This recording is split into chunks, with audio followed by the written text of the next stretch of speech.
이 시간 하나님의 말씀 창세기 23장 1절에서 20절까지 말씀입니다.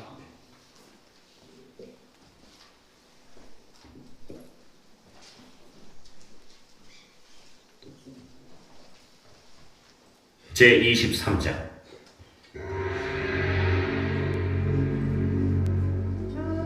사라가 127세를 살았으니 이것이 곧 사라가 누린 햇수라.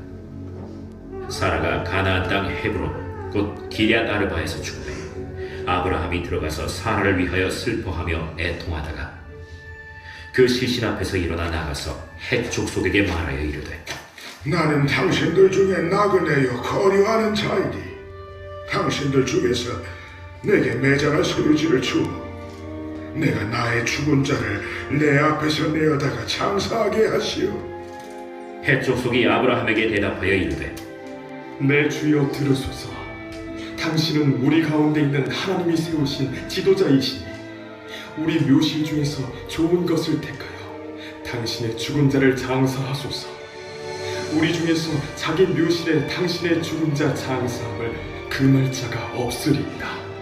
아브라함이 일어나 그 땅 주민 헷 족속을 향하여 몸을 굽히고 그들에게 말하여 이르되, 나로 나의 죽은 자를 내 앞에서 내어다가 장사하게 하는 일이 당신들의 뜻일진데 내 말을 듣고 나를 위하여 소할의 아들 에브론에게 구하여 그가 그의 밭머리에 있는 그의 막벨라 굴을 내게 주도록 하되 충분한 대가를 받고 그 굴을 내게 주어 당신들 중에서 매장할 소유지가 되게 하기를 원하노라.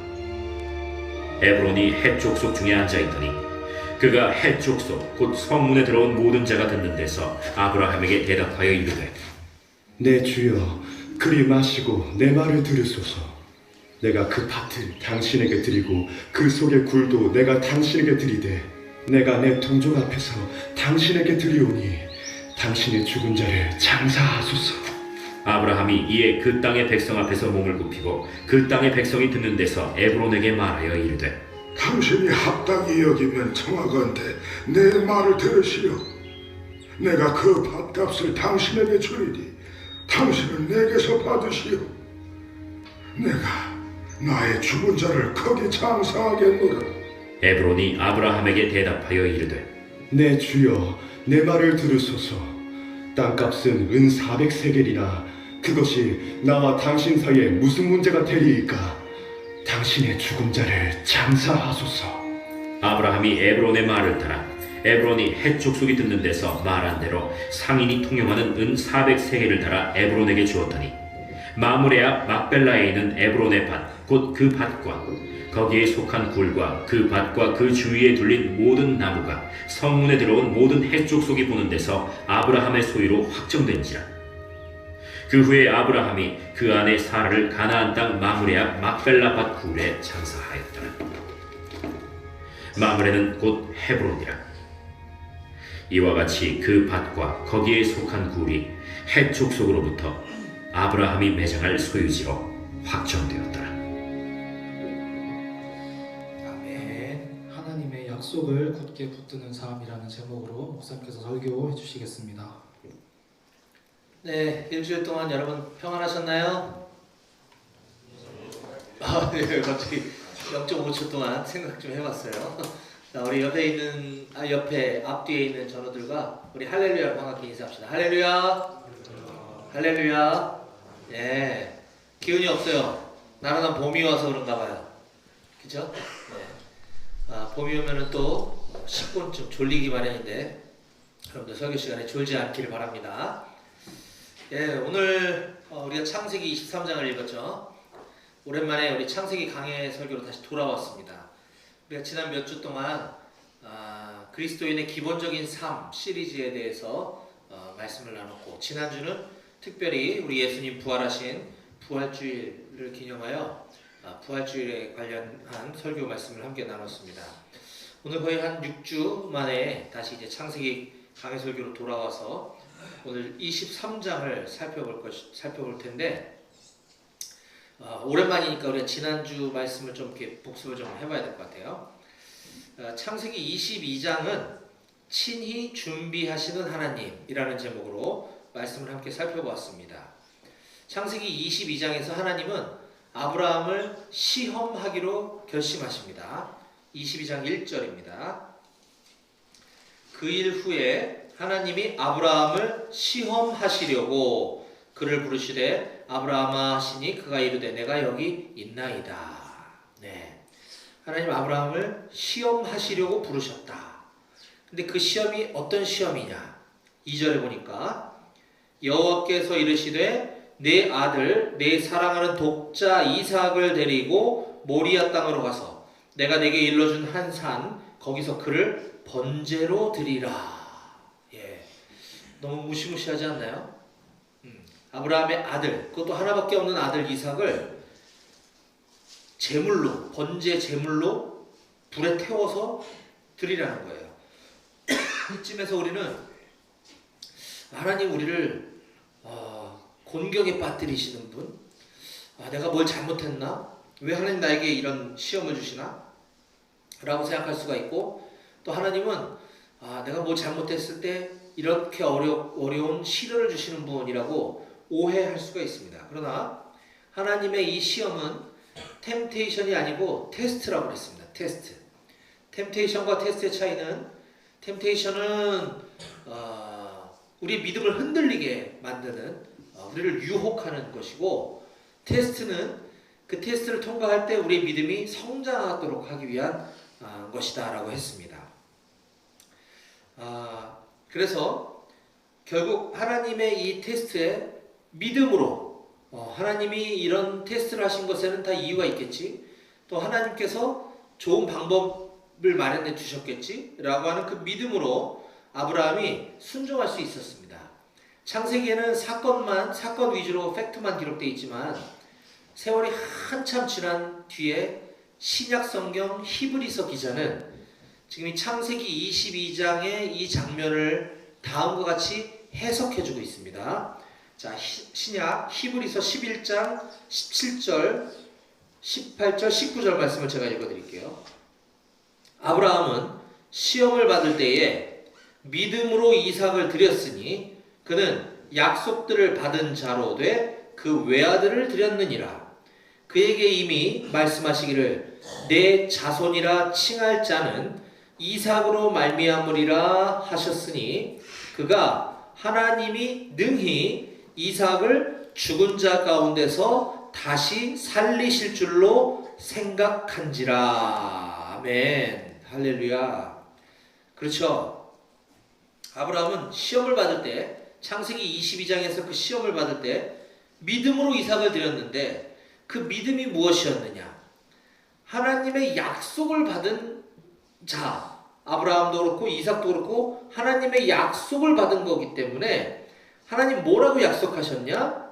자, 내 자손이라 칭할 자는 그 이삭으로 말미암아 네 자손이 모래알같이 많을 거야 라고 하나님이 약속하셨기 때문에 이 이삭을 이렇게 쉽게 죽도록 놔두시진 않겠지라고 하는 믿음이 있었다는 거예요. 그래서 그가 하나님이 능히 이삭을 지금 내가 번제로 불에 태워서 드릴지라도 다시 살리실 줄로 믿었다라고 히브리서 기자가 창세기 22장의 이 장면을 정확하게 풀이해주고 있습니다. 결국 이 창세기 22장의 믿음의 시험, 믿음의 테스트를 잘 통과한 아브라함은 하나님의 일방적인 은혜로 믿음의 조상이 되게 되었던 것이죠. 자, 이처럼 하나님은 아브라함의 믿음을 성장시키기 위해 테스트를 하셨고, 하나님이 아브라함을 테스트하실 때에는 이미 그 제물이 이삭이 아니라 어린 양을 미리 준비해 놓고 계셨다라고 창세기 22장 13절 14절에 다음과 같이 기록하고 있습니다. 여러분들 성경 펼치고 있으니까 23장 앞에 22장 13절 14절을 같이 한번 읽어봅시다. 창세기 22장 13절 14절입니다. 예, 녹음 하더라도 큰 소리로 함께 읽어봅시다. 시작. 아브라함이 눈을 들어 살펴본즉 한 순양이 뒤에 있는데 뿔이 수풀에 걸려 있는지라.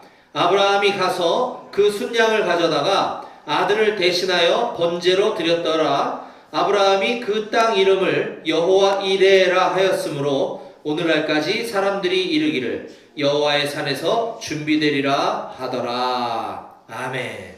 예, 여호와 이레, 예, 준비하시는 하나님. 이것이 바로 여기서 시작된 것이죠. 이처럼 하나님께서 아브라함뿐만 아니라 저와 여러분들을 시험하실 때, 테스트하실 때에는 이미 그 해결 방법, 그 정답까지도 다 준비해 두고 테스트하심을 믿으시기 바랍니다. 아멘. 예, 이제 오늘 창세기 본문 23장으로 들어가 보도록 하겠습니다. 오늘은 창세기 강해 설교 39번째 시간으로서 하나님의 약속을 굳게 붙드는 삶이라는 제목으로 말씀을 증거하도록 하겠습니다. 같이 함께 제목 읽어볼까요? 시작! 하나님의 약속을 굳게 붙드는 삶. 한 번 더 시작! 하나님의 약속을 굳게 붙드는 삶. 그렇습니다. 여러분, 그 믿음이 있고 없고의 차이가 뭔지 아십니까? 믿음이 있는 사람과 없는 사람의 차이. 주일날 교회 예배 드리러 잘 나가면 믿음이 있는 사람인가요? 그럴 가능성이 상당히 높죠. 그렇죠? 그런데 그것만으로 믿음이 있다라고 얘기할 수 있을지는 잘 모르겠습니다. 네. 믿음이 있고 없고는 하나님의 말씀, 하나님의 약속을 붙잡고 사는 사람이냐, 아니면 하나님의 말씀, 하나님의 약속은 일주일에 한 번 교회 가서 설교 시간에만 듣는 사람이냐로 나뉠 수 있을 것 같아요. 하나님의 말씀, 약속의 말씀, 바로 이 기록된 성경을 머리로 이해하는 것 가지고서는 믿음 있는 사람이라고 얘기할 수 없습니다. 그 하나님 말씀을 날마다 묵상하고 그 말씀으로 하루하루를 살아내는 사람이 믿음이 있는 사람인 줄 믿으시기 바랍니다. 아멘. 네. 믿으시면 아멘 하셔도 됩니다. 아멘. 예. 자, 오늘 창세기 23장 말씀은 아브라함의 아내 사라가 이제 나이 들어 죽게 되고, 아브라함은 그 아내 사라를 장사 지내기 위해 그 땅을, 그 굴을 매입하는 장면이 오늘 창세기 23장의 말씀입니다. 먼 옛날에 아브라함의 아내 사라의 죽음을 장사 지내기 위해 그 무덤을 샀던 이 사건이 과연 오늘을 살아가고 있는 우리들과 무슨 상관이 있으며, 이 말씀은 나에게 어떻게 말씀하고 계시는가, 오늘 우리 각 사람에게 주시는 하나님의 교훈을 깨닫게 되시길 바랍니다. 네. 자, 오늘 아브라함의 사랑하는 아내 사라가 세상을 떠났고 아브라함은 몹시 슬퍼했다라고 이렇게 기록하고 있습니다. 오늘 본문 1절과 2절입니다. 사라가 127세를 살았으니 이것이 곧 사라가 누린 햇수라. 사라가 가나안 땅 헤브론 곧 기럇 아르바에서 죽음에 아브라함이 들어가서 사라를 위하여 슬퍼하며 애통하다가. 예. 혹시 오늘은 설교 본문이 PPT에 안 만들어져 있나요? 아, 그렇습니다. 예, 괜찮아요. 우리 성경책 다 펴고 있으니까 성경을 보면 됩니다. 오늘 좀 이렇게 쭉 같이 볼 거예요. 자, 사라가 지금 몇 세에 죽었다고 성경이 기록하고 있나요? 127세. 그렇죠. 사라와 아브라함의 나이 차이는 10살이니까 그럼 아브라함은 몇 살이겠어요? 137세. 자, 사라는 그의 외아들 독자 이삭을 90세에 출생했다고 성경이 기록하고 있습니다. 그러면 엄마 사라가 지금 사망할 당시 아들 이삭의 나이는 몇 살일까요? 90세에 나왔으니까 127 빼기 90은 37세. 자꾸 어려워지고 있어요, 수학이. 네, 37살입니다, 지금. 자, 37살 된 아들 이삭은 아직 장가를 가지 않았어요. 이삭이 장가 가는 장면은 뒤에 나옵니다. 노년에 낳은 늦둥이 아들 이삭이 결혼한 것도 보지 못하고 눈을 감는 장면이죠. 엄마 아빠가 얼마나 슬펐겠어요. 그렇죠? 이삭도 어머니를 떠나보내는 이 심정이 온 가족이 얼마나 슬퍼했을지 우리가 충분히 예상해 볼 수가 있을 것 같습니다. 자, 이때 이제 아내를 위해서 슬픔의 기간을 다 마친 아브라함은 다음과 같은 행동을 합니다. 3절과 4절입니다. 눈으로 보세요. 그 시신 앞에서 일어나 나가서 헷 족속에게 말하여 이르되 나는 당신들 중에 나그네요 거류하는 자이니 당신들 중에서 내게 매장할 소유지를 주어 내가 나의 죽은 자를 내 앞에서 내어다가 장사하게 하시오. 자, 아브라함이 지금 장사 지낼 무덤을 요구하고 있는 장면이죠. 그런데 헷 족속에게 말했다 이렇게 얘기하고 있습니다. 왜 헷 족속이냐? 그리고 여기 보면 아브라함의 정체성을 표현하는 단어 중에 나는 당신들 중에 나그네다, 거류하는 자다 이런 표현이 있습니다. 자, 이때까지만 해도 아브라함은 하나님께서 정착할 땅을 아직 주시지 않은 상태죠. 너는 본토 친척 아비 집을 떠나 내가 내게 지시할 땅으로 가라 라고 해서 아브라함은 지금 유목 생활, 하나님께서 일로 가라 하시면 일로 가고 절로 가라 하시면 절로 가고 하는 지금 이 나그네 세월을 지금 겪고 있는 것이에요. 아직까지 아브라함은 그가 소유한 토지도 없고 그가 정착하고 있는 나라나 땅이 없는 상태라는 거죠. 지금 이때 아브라함이 머물고 있는 곳이 바로 헷 족속이 머물고 있는 곳이었습니다. 헷 족속은 성경의 단어인데 이게 외래어를 이제 번역하다 보면 여러 표현들이 나올 수 있죠. 성경에서는 헷 족속이라 기록하고 있고 우리 역사에서는 이걸 히타이트 족속이라고 합니다. 히타이트는 들어봤을 거예요. 이 히타이트, 헷 족속은 가나안의 후손입니다. 즉 가나안 지역이라고 볼 수 있어요. 자, 창세기 10장 15절에 보면 가나안은 장자 시돈과 헷을 낳았다라고 기록하고 있습니다. 예, 가나안이 낳은 아들이 시돈과 헷이라는 거죠. 바로 헷 족속이 바로 가나안의 후손임을 알 수 있는 것이죠. 그래서 지금 아브라함은 가나안 지역 땅을 나에게 소유하도록 해달라라고 요청하고 있는 것입니다. 자, 왜 그랬을까? 단순히 아내를 장사 지내기 위해서라기보다는 하나님께서 예전에 12장에 아브라함에게 이런 약속의 말씀을 주셨던 적이 있어요. 여호와께서 아브라함에게 이르시되 너는 너의 고향과 친척과 아버지의 집을 떠나 내가 내게 보여줄 땅으로 가라. 내가 너로 큰 민족을 이루고 내게 복을 주어 내 이름을 창대하게 하리니 너는 복이 될지라.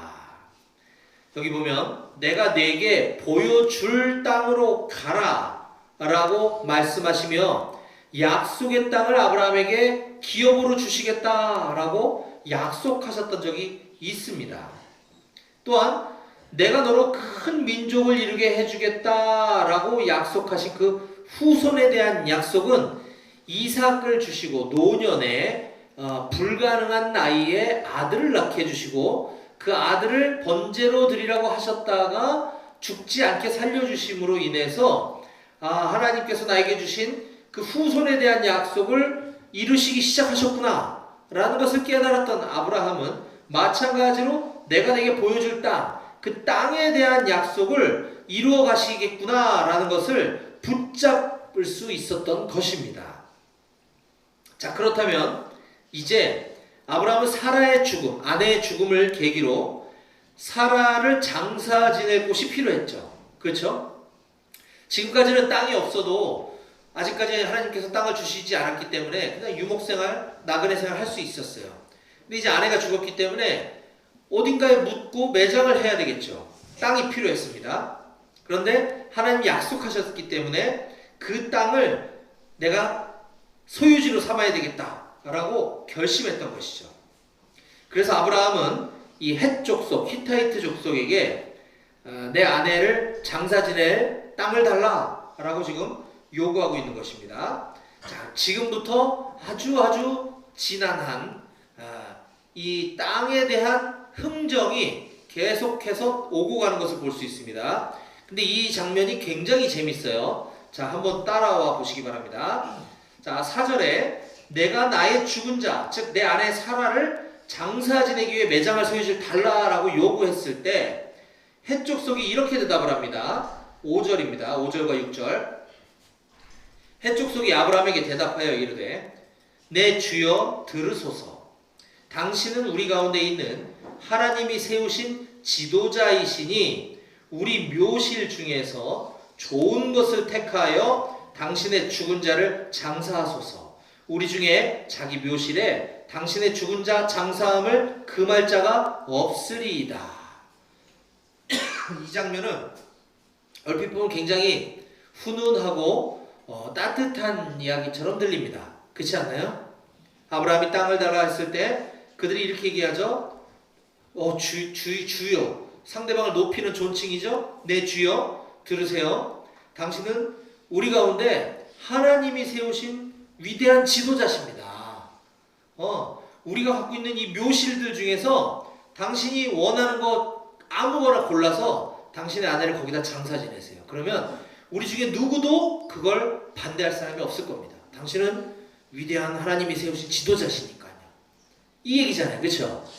네, 너무 좋은 장면인데 얼핏 보면 굉장히 따뜻하고 훈훈하고 아브라함에게 호의를 베푸는 것처럼 보이지만 여기 굉장히 중요한 함정이 있습니다. 함정. 네, 뭘까요? 4절에서 아브라함이 헷족속에게 요구한 것의 중요한 핵심 방점은 장사 지낼 곳을 달라고 한 것이 아니라 그것을 나의 소유지로 삼게 해달라는 것이었습니다. 소유지가 핵심이에요. 매장지가 핵심이 아니고 소유지. 소유지가 뭡니까? 내 거가 되게 해달라는 거잖아요. 내 거. 내 소유가 되게 해달라는 거죠. 그쵸? 매장은 아무데나 할 수 있는 거죠. 주인 없는 땅에 몰래 할 수도 있는 거고 주인이 빌려줘서 거기다가 매장할 수도 있는 거고 매장지라고 하는 것은 여러 가지가 있겠지만 소유지는 나에게 소유권을 이전해달라는 뜻입니다. 그쵸? 근데 이 헷족속은 지금 그 얘기를 쏙 빼놓고 있어요. 아브라함의 요구는 소유지를 달라는 것인데 소유지라는 얘기 싹 빼놓고 당신은 위대한 하나님이 세우신 지도자십니다. 우리 중에 제일 좋은 묘실 장사 지내세요. 우리가 다 찬성할게요. 이렇게 얘기하고 있는 거예요. 아브라함의 입장에서는 답답했겠죠. 그쵸? 자, 그러자 아브라함이 또 이렇게 얘기를 합니다. 8절. 그들에게 말하여 이르되 나로 나의 죽은 자를 내 앞에서 내어다가 장사하게 하는 일이 당신들의 뜻일진데 내 말을 듣고 나를 위하여 소할의 아들 에브론에게 구하여 그가 그의 반머리에 있는 그의 막벨라 굴을 내게 주도록 하되 충분한 대가를 받고 그 굴을 내게 주어 당신들 중에서 매장할 소유지가 되게 하기를 원하노라. 자, 이제 아브라함이 답답한 나머지 구체적으로 흥정을 합니다. 협상을 합니다. 자, 내 얘기를 잘 들으세요. 나는 지금 당신들 지금 내 아내를 장사하게 하는 것이 당신들도 동의한다고 얘기했어요. 분명. 자, 그렇다면 소할의 아들 에브론이 갖고 있는 그 밭머리, 에브론의 밭 중에 일부에 포함되어 있는 막벨라 굴을 내가 살 수 있도록 해주세요. 내가 충분한 대가, 충분한 돈을 지불하고 그 굴을 살 테니 에브론이 소유하고 있는 그 막벨라 굴을 나에게 팔도록 해서 내가 그 소유지가 되게 해달라라고 지금 요구하고 있는 것입니다. 굉장히 구체적이죠. 자, 그러자 이 막벨라 굴의 소유주로 지목당한 에브론이 이렇게 합니다. 10절. 에브론이 헷 족속 중에 앉아 있더니 그가 헷 족속 곧 성문에 들어온 모든 자가 듣는 데서 아브라함에게 대답하여 이르되, 지금 서론이 굉장히 길죠. 에브론이 뭐라고 말했다 이 얘기인데 지금 앞에 잔뜩 해족속 중에 앉아 있더니 그가 해족속 곧 성문에 들어온 모든 자가 듣는 데서 말했다. 이거는 수많은 회중들 앞에서 얘기하는 것은 법적인 효력을 갖기 때문입니다.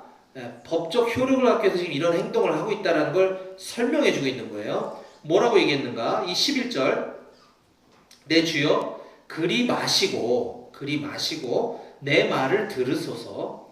내가 그 밭을 당신에게 드리고 그 속의 굴도 내가 당신에게 드리되 내가 내 동족 앞에서 당신에게 드리오니 당신의 죽은 자를 장사하소서. 자, 지금 당신이 얘기하고 있는 그 밭, 그 굴 내가 줄 테니 지금 내 동족 이 많은 앞에서 성문에 들어오는 모든 자가 듣는 데서 내가 지금 당신에게 줄 테니 당신은 죽은 자를 장사하소서. 아까랑 똑같은 얘기를 하고 있는 거예요.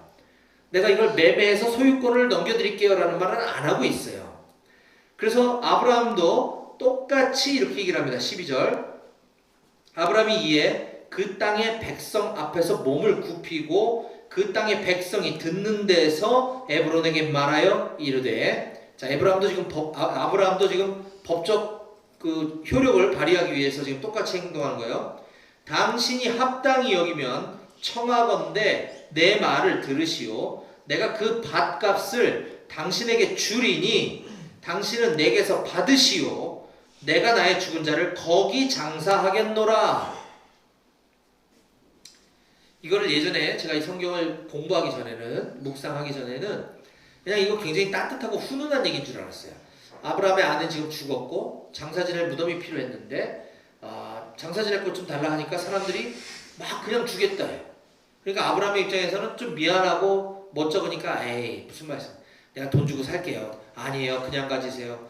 아니 내가 돈 줄게. 아이 그냥 가지세요. 나 이런 건 줄 알았어요.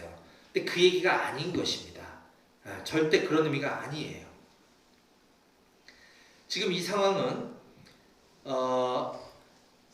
아브라함은 자꾸 돈을 주고 매입해서 소유권을 얻겠다고 하니까 이 에브론 햇사람들은 아니 무슨 소리, 그냥 쓰세요 라고 하면서 소유권은 넘겨줄 수 없어. 나중에 딴소리 하지 않도록 지금 많은 사람들이 보는 공증을 지금 하고 있는 것이에요. 공증 절차를 밟고 있는 거죠. 이게 왜냐하면 굉장히 이 계약을 정확하게 하지 않으면 나중에 서로 딴소리 할 수가 있거든요. 오늘날에도 그런 일들은 비일비재합니다. 서로 친한 사람들끼리 또 믿는 사람들끼리 사업이 어려워지자 여기서는 내가 자본금을 빌려준 건데 나중에 사업이 망하니까 무슨 소리야, 그때 너 투자한 거였잖아, 이렇게 얘기해서 다투는 경우를 제가 많이 봤어요. 돈을 빌려준 거는 나중에 내가 회수하기 위해서 빌려주는 거잖아요. 근데 투자라는 것은 나중에 손실이 나도 그걸 감당하겠다는 게 투자죠. 계약을 명확하게 해놓지 않으면 나중에 가서 이런 법적 분쟁이 일어나는 것을 제가 가까이서도 많이 봤습니다. 지금 그것 때문에 정확하게 어떤 땅을 내가 살 테니 나에게 팔아라, 소유지를 삼게 해달라 라고 공증을 하고 있고, 이쪽에서는 아유 우리 사이에 그런 사이 아니잖아요, 그냥 매장하세요 라고 똑같이 지금 공증을 하고 있는 것이죠. 바로 무상임대냐 부동산 매매 계약을 통한 소유권 이전이냐, 하늘과 땅 차이입니다. 이걸 가지고 지금 계속 협상을 하고 있는 것이에요. 자, 아브라함은 도대체 왜 이렇게 이 땅에 집착을 했을까? 그냥 장사 지내면 될 거 아닌가? 하나님께서 분명 약속의 땅을 주시겠다고 하셨기 때문에 지금까지는 땅 없어도 살 수가 있었지만 이제는 땅이 필요한 시점이 된 거죠. 아내가 죽었기 때문에. 그래서 하나님의 약속이 성취되려면 아브라함에게는 그 땅의 소유권이 아브라함에게로 이전이 되어야 했던 것입니다. 자, 이쯤 되자 아브라함이 굉장히 적극적으로 나오니까 에브론의 입장에서는 어떻게 했습니까? 어라 이거 봐라, 지금 이 땅을 저 사람은 어떻게든 살려고 하네. 오케이, 내가 바가지를 씌워야 되겠다 라고 결심을 합니다. 그래서 에브론이 여기서 넓적 그래 그럼 계약합시다 이러면 제값을 받지 못하고 가치가 떨어질 수 있으니까 조금 튕깁니다. 그러면서 살짝 이렇게 흘려요. 에이, 이거 너무 비싼데, 에이, 그냥 쓰시라니까. 자, 이 얘기를 14절 15절에 이렇게 표현합니다. 에브론이 아브라함에게 대답하여 이르되 내 주여 내 말을 들으소서. 땅값은 은 400세겔이나 그것이 나와 당신 사이에 무슨 문제가 되리이까. 당신은 죽은 자를 장사하소서. 계속 지금 같은 얘기 하면서 에이, 이거 땅값이 은 400세겔이에요. 은 400세겔이에요. 당신과 나 사이에 무슨 에이, 그냥 쓰세요. 이 얘기를 하는 거죠. 근데 이 은 400세겔을 우리가 잘 주목해서 봐야 되는 것이 이때 당시 근로자 한 사람의 1년 연봉이 5세겔에서 10세겔 정도 됐다고 합니다. 이때 당시에 중소기업 다니는 사람들은 1년 연봉이 5세겔, 대기업 다니는 사람들은 10세겔이라는 거예요. 그러면 은 400세겔이라는 것은 사람이 평생 동안, 좋은 회사 다니는 사람은 40년 동안, 조금 연봉이 작은 회사 다니는 사람은 80년 동안 월급 받은 거 한 푼도 안 쓰고 다 모아야 모을 수 있는 돈이 은 400세겔이라는 거죠. 말도 안 되는 부동산 가격을 지금 흘리고 있는 거죠. 그렇죠? 네. 그런데 아브라함은 오케이, 계약합시다 라고 합니다. 이게 말도 안 되는 가격임을 알면서도 아브라함은 손해보는 것을 감당하기로 결심합니다. 16절 아브라함이 에브론의 말을 따라 에브론이 헷 족속이 듣는 데서 말한 대로 상인이 통용하는 은 400세겔을 달아 에브론에게 주었더니 마므레 앞 막벨라에 있는 에브론의 밭, 곧 그 밭과 거기에 속한 굴과 그 밭과 그 주위에 둘린 모든 나무가 성문에 들어온 모든 헷 족속이 보는 데서 아브라함의 소유로 확정된지라. 아브라함의 소유로 계약을 확정했다. 드디어 소유권이 아브라함에게로 넘어갔다 라고 지금 성경이 기록하고 있습니다. 근데 이게 재밌는 장면은 17절에 마므레 앞 막벨라에 있는 에브론의 밭, 곧 그 밭과 거기에 속한 굴과 그 밭과 그 주위에 둘린 모든 나무가 아브라함의 소유로 확정됐다고 지금 얘기하고 있습니다. 아마 에브론이 설마 저거 자꾸 소유권 넘겨달라고 우기는데 이 가격을 부르면 포기하겠지? 라고 하면서 말도 안 되는 터무니없는 가격을 불렀더니 아브라함이 사겠다고 하는 거예요. 그럼 나중에 혹시 이거 시세보다 너무 말도 안 되는 가격으로 팔아서 세무조사 때 문제가 될까봐 지금 에브론은 슬쩍 거기에 있는 밭과 거기 속한 굴, 또 그 주위에 둘린 모든 나무까지 다 껴팔기를 하는 것을 지금 보고 있습니다. 아브라함은 막벨라 굴을 달라고 한 거였는데 그 쓸데없는 밭하고 나무까지 다 쳐서 그냥 넘겨버린 거죠. 나중에 문제 될까봐. 그런데 아브라함은 그런 게 중요하지 않았습니다. 부동산 사기여도 상관없습니다. 그에게는 소유권 이전이 중요했던 것이죠.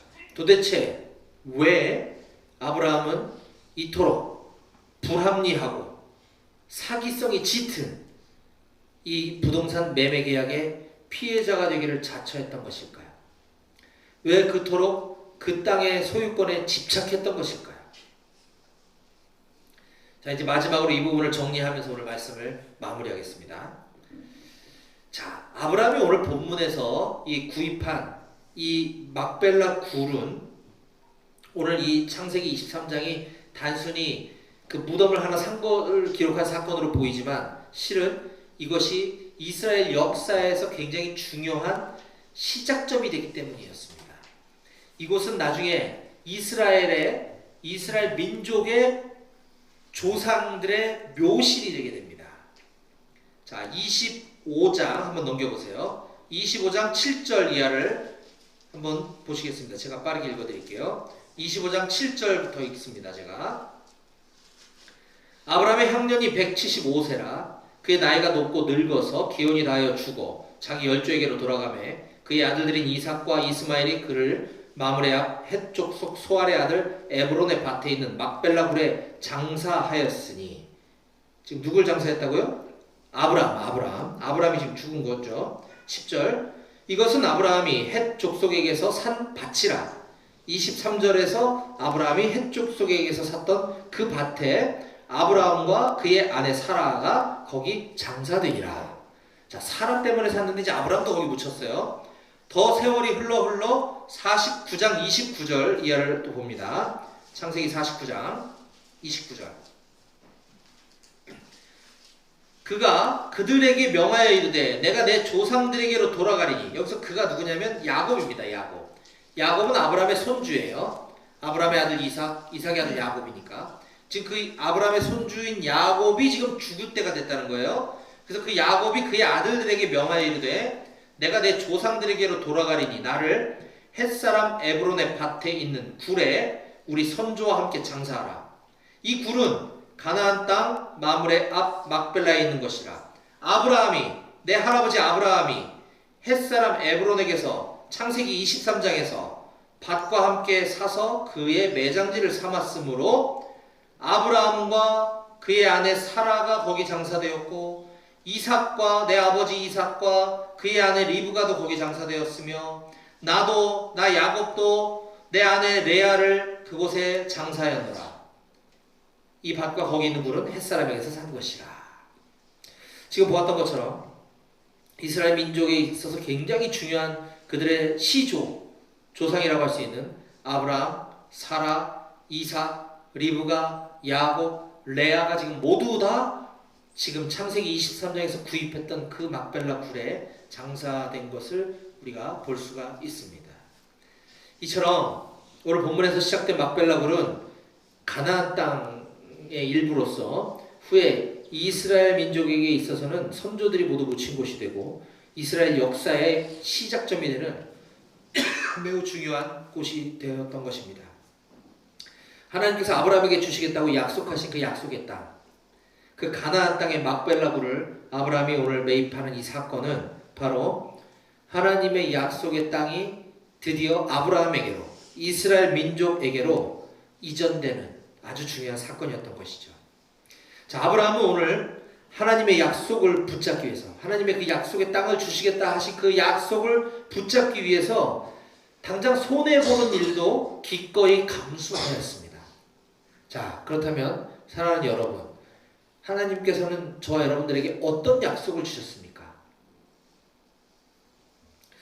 바로 우리 죄를 대신 갚아주시기 위해 내 죄값을 대신 지고 십자가에 죽으셨다가 부활하신 그 예수님께서 나를 믿는 자에게는 영원한 생명을, 나를 믿지 않는 자에게는 영벌을 주시겠다고 다시 오셔서 세상을 심판하시고 구원하시겠다고 그 약속하신 그 약속을 우리들에게 주신 줄로 믿으시기 바랍니다. 아멘. 그쵸? 예. 또한 하나님께서는 모든 사람이 구원 얻기를 원하신다고 하셨어요. 먼저 믿은 우리들로 하여금 너희는 가서 모든 민족을 제자로 삼아 아버지와 아들과 성령의 이름으로 세례를 베풀고 내가 너에게 분부한 모든 것을 가르쳐 지키게 하라 라고 지난주에 우리가 설교 말씀을 통해서 하나님의 약속을 들었습니다. 자, 그렇다면 이 약속을 믿는다면 우리 또한 하나님의 약속을 아브라함처럼 붙잡으며 살아가야 되지 않겠습니까? 복음이 전해지기 위해서라면 한 영혼이라도 더 구원받도록 하기 위한 일이라고 한다면 우리도 아브라함처럼 어떠한 손해도 기꺼이 감수할 줄 아는 우리 높은 뜻 백오교의 모든 청년 장병들이 다 되실 수 있기를 주님의 이름으로 간절히 축원합니다. 아멘. 기도하시겠습니다.